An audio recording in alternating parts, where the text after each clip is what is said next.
ছুটে এসে বাবাজি বড় বেটা এসে বলছে চাচা গো আমার আব্বার একটু মুখখান দেখাও আব্বা, শেষ বেলা আমার আব্বা জানেন একটু মুখটা দেখি। মৌলভী সাহেব চিন্তা করেছে আমি তো এই কাজ করেছি, যদি মুখের চাদরটা সরিয়ে দিই আর যদি আমার বড় ভাই একবার তাকিয়ে ফেলে তাহলে তো ধরা পড়ে যাব। তখন মৌলভী সাহেব বলছে বেটা রে ওরে ভাতিজা, তোমার আব্বাকে এমন সাপে কামড়ায় আছে, তোমার আব্বার শরীরে যে হাত লাগাবে তার শরীরেই বিষ লেগে যাবে। বড় বেটা বলছে ভাই চাচা গো তাহলে দেখার কোনো প্রয়োজন না, ঢাইকা রাখেন। দেখতে রাজি না। বাপ শুনছে না? শুনছে না গো? শুনছে। বাবাজি আমার সোনা মানিকেরা, দেখবেন আমাদের সমাজে যারা বৃদ্ধ মানুষ হয়ে গেছে, সাদা দাড়ি হয়ে গেছে, এই বাবজিগুলা বেশি কথা বলে না, কিন্তু এক একটা কথা যা বলে কাজে লেগে যায়। একটা বৃদ্ধ মানুষ বলছে সাপে কাটা রুগী যদি রোজা আনতে পারো, বিষ ঝাড়া রোজা যদি আনতে পারো, এই রোজারা বিষ নামাইতে পারলে ভালো হয়ে যাবে। মৌলভী সাহেব চিন্তা করছে ভাইকে হেদায়েতের পথ দেখানোর জন্য এই কাজ করেছি, তাহলে রোজার কাছে আমাকে যেতে হবে। এবার মৌলভী সাহেব রোজার কাছে চলে গেল। রোজাকে গিয়ে বলে রোজা গো আমার বড় ভাই সব সময় বলে আমার যা আছে আর কারো নাই, আমার যা আছে আর কারো নাই, আমার সমান টাকা কারো নাই, আমার সমান সম্পদ কারো নাই, আমার সমান টাকা কারো নাই। আমি আমার ভাইকে বুঝাইতে চাইছি তার যে কিচ্ছু নাই, এটা আমার ভাই বুঝতে চাই না। রোজা গো তাই আমি চালাকি করে এরকম কাজ করেছি, আপনি একটু আমাকে হেল্প করেন, আপনি হেল্প করলে আমার ভাইকে সুন্দরভাবে বুঝাইয়া দিতে পারবো। বলে কি হেল্প করতে হবে? বলে আপনি যাবেন এইরকম এইরকম এইরকম করবেন, করার পরে যা হবে পরে দেখা যাবে। রোজাকে নিয়ে চলে গেছে বাবা। রোজা যাওয়ার পরে বাপ দুই তিনটা ফু দিয়ে বলছে হায় হায় হায় রে, এই বিষ নামানোর বিষ না। বড় বেটা একটা ডাক দিয়ে বলে রোজা গো আপনি যা কিছু চাইবেন, যত টাকা চাইবেন, যা কিছু চাইবেন, আপনাকে কিছু কমতি করব না, আপনাকে সব কিছু দেওয়া হবে। একটা বার শুধু আমার আব্বা জানকে বাঁচান। বলে বাবা তুমি কে? বলে ইনি হলেন আমার বাবা আর ইনার আমি বড় বেটা। বলে বেটা রে তোমার আব্বাকে বাঁচানো যাবে, তবে একটাই মাত্র যুক্তি আছে, একটাই মাত্র যুক্তি আছে। সেটা কি? বলে তোমার আব্বার পায়ের কাছে তুমি দাঁড়াবা, তোমার আব্বার বিষ নিয়ে গিয়ে আমি তোমার গায়ে মারিব, তুমি মারা যাবা, তোমার আব্বা জান ভালো হয়ে যাবে। রোজা সাহেব বলছে, রোজাকে ডাক দিয়ে বলছে চাচা গো ও রোজা চাচা একটা কথা শুনেন, পায়ে হাত দিয়া বলি ঝাড়িয়েন না, ঝাড়িয়েন না, আমার বাপের মৌতের সময় হয়েছে তাই ওকে সাপে কামড়িয়েছে। আমার যদি জানাজা করার দরকার হয় গো চাচা, জানাজা করেন, আমার অফিসে কাজ আছে। বলেন বাপ শুনছে না? শুনছে না? শুধু শুনে না, চোখের পানি গড়তে আরম্ভ করেছে। মৌলভী রে তুই যে আমাকে এইভাবে বুদ্ধি দিবি আর এইভাবে যে শিক্ষা দিবি আগে বুঝতে পারিনি, আগে বুঝতে পারিনি। বিবি এসে বলছে রোজা গো আমার স্বামী ছাড়া আমি বাঁচবো না, আমার স্বামীকে ভালো করে দেন, আমার স্বামীকে আপনি একটু ভালো করে দেন। বলে আপনি কে? বলে উনার আমি হলাম বিবি। এবার ডাক দিয়া বলছেন আপনি যখন বিবি, আপনার স্বামীর পায়ের কাছে গিয়ে আপনি দাঁড়াবেন, আপনার স্বামীর বিষ নিয়ে গিয়ে আপনার শরীরে মারব, আপনি মারা যাবেন, আপনার স্বামী ভালো হয়ে যাবে। বিবি তখন টোক ডাক দিয়ে বলছে রোজা ঝাড়িয়েন না, ঝাড়িয়েন না, ওর মৌতের টাইম হয়ে গেছে তাই সাপে কামড়িয়েছে, নচেত মৌলবীকে রেখে ওকে কেন সাপে কামড়াইলো? আমার যে কদিন হায়াতে আছি আমি দুনিয়াতে বেঁচে থাকতে চাই। বিবিও রাজি না, অথচ এই বিবি পাইয়া কত গর্ভধারণী মাকে আমরা ঘর থেকে বের করে দিই। কথা বলেন ঠিক না ঠিক? আজকে বিবিকে নিয়ে কত আনন্দ, কত বাবাজি, কত আমাদের আনন্দ হয় বিবি ছেলে মেয়ে নিয়ে, কিন্তু জনম দুঃখিনী মা, গর্ভধারণী মা, পেটে ধারণী মা, সেই মা জননীর পেট দেখে ভারী হয়ে যায় সন্তান। যুবক রে, এবার রোজা ডাক দিয়ে বলছে, মৌলভী সাহেব কেউ তো রাজি হলো না, আর কেউ আছে নাকি? মৌলভী চোখের পানি ছেড়ে দিয়া এটা ডাক দিয়ে বলে, রোজা ভাই গো, আর একজন ব্যক্তি আছে, সেটা হলো আমার গর্ভধারণী মা। বলে নিয়ে এসো। বলে আসতে পারবে না, বিছানায় পড়ে গেছে। বলে নিজস্ব লোক যাও, গিয়ে কোলে করে নিয়ে এসো। কোলে করে বাবাজি দৌড়ে এসে মৌলভী সাহেব দেখে মা জননী সন্তানকে সাপে কাটার কথা শুনে মা জননী চোখের পানিতে বাবা বালিশ ভিজায়া ফেলেছে। মৌলভী একটা ডাক দেয়, মা, মা গো, কার কানতে হবে না মা, তোমার সন্তান ভালো হয়ে যাবে মা, তবে শর্ত হলো তোমাকে যেতে হবে মা। মৌলভী সাহেবের মা বলছে, বেটা রে, আমাকে তাহলে নিয়ে চলো। এবার যখন নিয়ে যাচ্ছে বাবা, দূর থেকে জনম দুঃখিনী মা একটা ডাক দিয়া বলে, রোজা রে, ওরে রোজা, যাস না রে বাপ, যাস না, আমি মা জননী এসেছি। জোরে বলেন সুবহানাল্লাহ। বলেন তো মা রাজি হবে না? হবে না বাপ? মা রাজি হয়ে যাবে। কাছে গিয়ে বলে, মা গো, এটা আপনার বড় সন্তান? বলে হ্যাঁ। বলে, মা গো, আপনার বেটা ভালো হবে, তবে শর্ত হলো যে আপনার বেটার পাশে আপনি একটু বসবেন, আপনার বেটার বিষ নিয়ে গিয়ে আপনার শরীরে মারবো, আপনি মারা যাবেন, আপনার সন্তান ভালো হয়ে যাবে। ওই মা জননী তখন একটা ডাক দিয়া বলছে, রোজা রে, যত বিষ আছে আমি মা জননীর কলে যাই দে। রোজা বলছে, মা গো, কেউ তো রাজি হলো না গো মা, আপনি কেন রাজি হলেন গো মা? মা জননী বলছে, রোজা রে, এটা আমার বড় বেটার রোজা, এটা হলো আমার প্রথম সন্তান রে রোজা। এই বেটা যখন পেটে এসেছিল আমি দুটো খেয়ে শান্তি পেয়েছিলাম না, আমি একটু বসে শান্তি পাইনি, আমি একটু শুয়ে শান্তি পাইনি। আজ কার জানি মা কবরে শুয়ে আছে গো আব্বা জান, কার জানি বাপ কবরে শুয়ে আছে রে ভাই, কারা জানি বাপ হারা সন্তান এখানে বসে আছে, কারা জানি মা হারা সন্তান এখানে বসে আছে গো।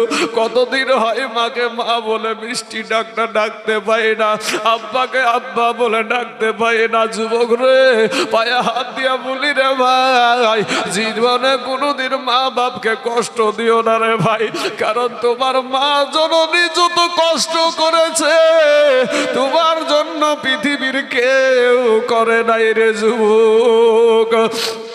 যুবক রে, আজকে যাদের মা নাই বাবা নাই, ওই মানুষটাকে জিজ্ঞাসা করবা, চাচা গো, কি দাদা গো, আপনার মা কেমন ছিল, আপনার আব্বা কেমন ছিল? ওই মানুষটা নিজের বাপের কথা বলতে গিয়া, নিজের মা জননীর কথা বলতে গিয়া বাবার চোখে আর পানি ধরে রাখতে পারবে না। যেদিন বাবাজি সন্তানের বাবা মারা যায়, ওই সন্তানের বাবা মাথার ছাদ উড়াইয়া যায়। সন্তানের যদি বাবা হাড় হয়েও যদি জমিনে শুয়ে থাকে গো, এরপরও সন্তানের বুকে একটা বড় বল থাকে। কিন্তু যুবক রে, আজকে আপনাদেরকে বলে যাই ভাই, জীবনে কোনোদিন মা বাপকে কষ্ট দিও না রে ভাই, কারণ আমাদের পায়ের নিচে হলো জুতা, আর মা বাবার পায়ের তলে হলো আল্লাহর জান্নাত। জোরে বলেন সুবহানাল্লাহ। কবি বলছেন, ওরে মা দুঃখিনী এই অভাগিনী, এই সন্তানের নয়ন মোহিনী গো, ওরে মায়ের কদমের তলে বেহেশতের ঠিকানা, সেই মায়ের তোমরা কেহ দুঃখ দিও না, সেই মায়ের তোমরা কেহ কষ্ট দিও না। যুবক রে, আমি ওই ঘটনাটাও বলবো, কিন্তু বাবা শোনা, ও যুবক ভাই, আজকে তুমি বিদেশে কাজকর্ম করো, বিদেশ থেকে টাকা পাঠাও বিবির অ্যাকাউন্টে রে বাবা। রমজান মাস,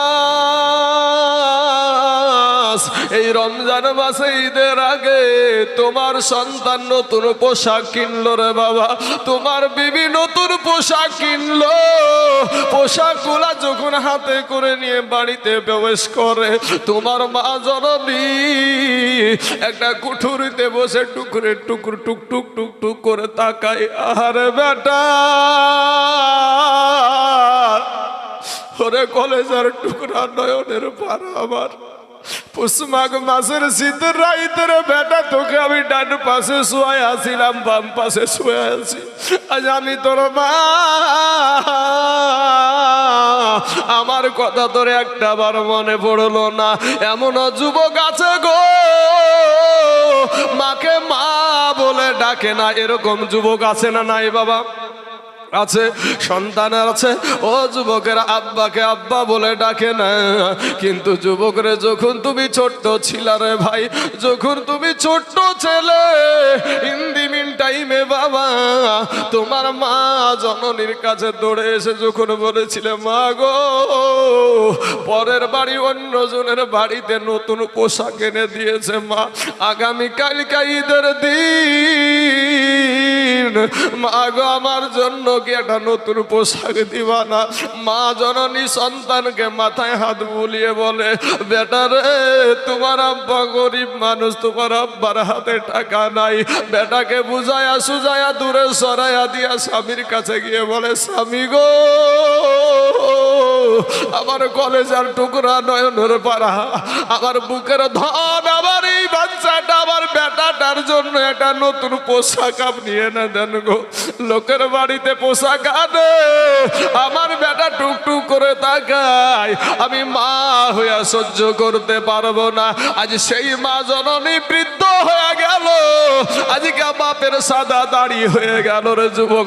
আজকে তুমি যুবক ছেলে, তুমি টাকা ইনকাম করো, তোমার টাকাতে দুনিয়া ফুর্তি করছো, কিন্তু তোমার মা বাপের খবর লিনা না। তুমি যতই বড় বক্তা হও না কেন, যতই বড় মৌলবি হও না কেন, যতই বড় মুফতি হোক না কেন, যতই বড় মুহাদ্দিস হোক না কেন, বাপ, মক্কা মদিনার ইমাম হইয়াও আল্লাহর জান্নাতে যাওয়া হবে না। জোরে বলেন সুবহানাল্লাহ। তাই বাবাজি আমার সোনা মানিকেরা, আজকে যারা মা হারায়া দিয়েছেন গো, মা বাপের কবরের কাছে যাবেন, একটু মা বাপের জন্য চোখের পানি ছেড়ে দিয়ে কাঁদবেন। কারণ বাবা রে, নিঃস্বার্থভাবে যদি কেউ ভালোবাসে, সেটা হইল আমাদের জনম দুঃখিনী মা। এ মুসলমান, ওই মা জননী বলছে, রোজারে, এটা আমার বড় বেটা, এই বেটা যখন দুনিয়ার জমিনে আসবে, আমি দুটো খেয়ে শান্তি পেয়েছিলাম না, আমি একটু বসে শান্তি পেয়েছিলাম না, আমি একটু শুয়ে শান্তি পেয়েছিলাম না। এই 10 মাস 10 দিন যে কি কষ্ট হয়, এই দুঃখিনী মা ছাড়া কেউ বুঝে না। রোজারে, এই বেটা যখন প্রসাব হবে, প্রসাব যন্ত্রণা যখন শুরু হয়ে গেল, প্রথম দিনের ব্যথা আমি লজ্জায় কারো সামনে বলতে পেরেছিলাম না রে রোজা। দ্বিতীয় দিনের ব্যথা আমি জিহ্বায় কামড় দিয়েছিলাম, তৃতীয় দিনের ব্যথা আমি বেহুশ হয়ে গিয়েছিলাম। ওরে রোজারে, আমার শাশুড়ি মা দৌড়াদৌড়ি করেছিল, তোমরা কারা গো, কোথায় গো? দেখো না আমার বৌমার কি হলো। তারা এসে আমার মাথায় পানি দিয়ে জ্ঞান ফিরানোর পরে আমার শাশুড়ি আম্মাকে ডেকে ডেকে বলেছিল, চিন্তার কোনো কারণ নাই, তোমার বৌমা সন্তানের মা হতে চলেছে, তোমার বৌমা সন্তানের মা হতে চলেছে। এ মুসলমান যুবকেরা, ও আমার কালেমার ভাইয়েরা, ইন দি মিন টাইমে ওই মহিলা বলছে, রোজারে, আমি সন্তান হওয়ার ব্যথায়, আমি সন্তান হওয়ার যন্ত্রণায় আমি বলেছিলাম আমাকে দাও গো দাও, আমাকে 10 টাকার বীজ কিনাই না দাও, বীজ খায়া জীবন শেষ করে দি, সন্তান হওয়ার ব্যথা সহ্য হয় না। এই কষ্ট করা সন্তান আমার আল্লাহ পাক রব্বুল আলামিন, ও গো মা জননীরা, পর্দার আড়ালে মায়েরা আছে তো নাকি বাপ? আছে মায়েরা আছে, মা খালা গো, ও মা জননী, জীবনে ইসলাম ধর্মে পর্দা করা ফরজ রে মা। আপনাদেরকে বলবো মা পর্দা করে দুনিয়া করো রে মা। ওরে মা তোমার মতন কত মহিলা মাগো 5 ওয়াক্ত নামাজ পড়ে পর্দা করে, এর অভাব নাই, তুমি কেন পারবা না রে মা? ওরে মা তোমার মতন কত মহিলা সংসারের সমস্ত কাজ করে, কলেজে পড়ে, স্কুলে পড়ে, এরপরেও পর্দা করে চলে, তুমি কেন পারবা না রে মা? অভাব নাই। ও যুবকেরা, তোমার মতন কত যুবক মুনিশ কেটে ভাত খায়, এরপরেও 5 ওয়াক্ত নামাজ পড়ে, অভাব নাই, তুমি কেন পারবা না রে বাবা? তোমার মতন কত যুবক রাস্তায় ড্রাইভারি করে ভাত খায়, এরপরেও 5 ওয়াক্ত নামাজ পড়ে, তুমি কেন পারবা না রে বাবা? তোমার মতন কত যুবক স্কুলে পড়ে, কলেজে পড়ে, তারপরে সিভিক ভলেন্টিয়ারের কাজ করে, তারপরেও 5 ওয়াক্ত নামাজ পড়ে, তুমি কেন পারবা না রে বাবা? এ কালেমার ভাই, ও গো আমার মা খালারা, শুনে জানা যে রাতের বেলা আমার মা, ও মা তুমি ওই একজন মা, আপনাদের ইমাম সাহেবের মা, ও মা তুমি ওই একজন মা, মাগো খাজা মাইনুদ্দিন চিশতি রহমতুল্লাহ আলাইহির মা, ও মা তুমি ওই একজন মা। ও গো মা তুমি সাহাবীদের মা, নবীদের মা, মা গো তোমাদেরকে ইসলাম ধর্মে যতটা সম্মান দেওয়া হয়েছে পৃথিবীর জমিনে কোন ধর্মতে এত সম্মান দেওয়া হয় নাই। চিৎকার মেরে বলেন না সুবহানাল্লাহ। নারীরা হলো আমাদের মায়ের জাত, কথা বলেন ঠিক না বে ঠিক? নারীরা মায়ের জাত, আমাদের পায়ের তলে জুতা, আর নারীদের পায়ের তলে হলো আল্লাহর জান্নাত। জোরে বলেন সুবহানাল্লাহ। অথচ সেই মা খালারা আজকে সেই নবীর আদর্শ, সেই মা ফাতেমার আদর্শ মানতে রাজি না বাবা। আজ তারা মানতে রাজি না। দুনিয়াবি বাবাজি, দুনিয়ার আনন্দ উপভোগ, এই দুনিয়াটা মুমিনদের জন্য হলো জাহান্নাম, মুমিনদের জন্য হলো জাহান্নাম, আর কমিনদের জন্য হলো জান্নাত, কমিনদের জন্য হলো জান্নাত। আপনারা শুনেছেন দাজ্জাল আসবে, আসবে না গো চাচা? দাজ্জাল এক চোখ কানায় থাকবে, এক হাতে থাকবে জান্নাত, এক হাতে থাকবে জাহান্নাম। যেখানে যেটা বলবে সেখানে সেটাই হয়ে যাবে, আল্লাহ এই শক্তি দিবে। যেই জমিতে জীবনে কোনোদিন ফসল হয়নি সেই জমিতে বাবাজি ওই দাজ্জাল যখন বলবে এই জমি ফসল দে, তো আগে যা ফসল হতো তার চাইতে 14 ডবল ফসল হবে। এই শক্তি, এই পাওয়ার আমার আল্লাহ দিবে। কিন্তু 40 দিনে এই দাজ্জাল পুরো পৃথিবীটা ঘুরবে, পুরো পৃথিবীটা ঘুরবে। কিন্তু বাবাজি মুমিনের কাছে কোনোদিন কমিন জিততে পারেনি, পারবেও না। কমিন যারা হবে, যারা বাবাজি মুনাফিক হবে, যারা মাস্তানি করবে, তারা দেখবেন কিছুদিন একটু বেড়ে যাবে, কিছুদিন একটু বেড়ে যাবে, কিন্তু ঠিক এক সময়তে ওকে পড়তেই হবে। কারণ সত্য কোনোদিন মিথ্যা দিয়ে চাপা দেওয়া যায় না। আজ আপনি ভাবছেন তাকি করে হয় না বাবা, কখনো নয়, কখনো নয়। আমার আল্লাহ বলছেন কখনো নয়, হকটাই। কুল জাআল হক ওয়া জাহাকাল বাতিল ইন্নাল বাতিলা কানা জাহুকা। সত্য এসেছে, মিথ্যা বিলুপ্ত হবেই। এটার উপরে আমাদেরকে আপনাদেরকে বিশ্বাস রাখতে হবে, এটার উপরে আপনাকে আমাকে বিশ্বাস রাখতে হবে। আমাদের তো বিশ্বাসই হারিয়ে ফেলেছি। আমাদের যে আল্লাহ রব, আমাদের সৃষ্টিকর্তা, তাকে তো সেজদা করতেও জানি না বাপ। সেজদাতে গিয়ে কি বলতে হয় এটাও জানি না, রুকুতে গিয়ে কি বলতে হয় তাও জানি না বাবাজি। আত্তাহিয়াতু জানি তো, দুরুদ শরীফ জানি না, দুরুদ শরীফ জানি তো, দোয়া মাসুরা জানি না, দোয়া মাসুরা জানি তো, দোয়া কুনুত জানি না। এর ভিতরে বাবাজি 100টা যদি মুসল্লি থাকে, এর ভিতরে বাবাজি 95টি মানুষ দেখবেন ইন্না আতাইনা আর কুল, এর ভিতরে বা 10টা ভুল পড়ে থাকে, এর ভিতরে বা 10টা ভুল পড়ে বাবাজি। শোনা মৌলভী সাহেবকে মৌলভী সাহেব বলছে বড় ভাই এবার উঠো। বড় বেটা তখন বলছে চাচা কি বলছে রে? বড় বেটা তখন বলছে চাচা কি বলছে রে?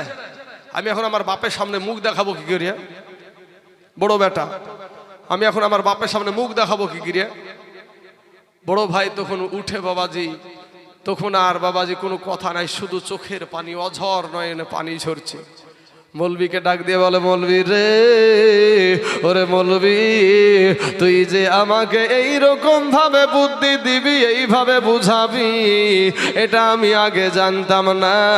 আমার নাই রে নাই, আমার কিচ্ছু নাই, যদি কিছু থাকে সেটা হলো জনম দুঃখিনী মা।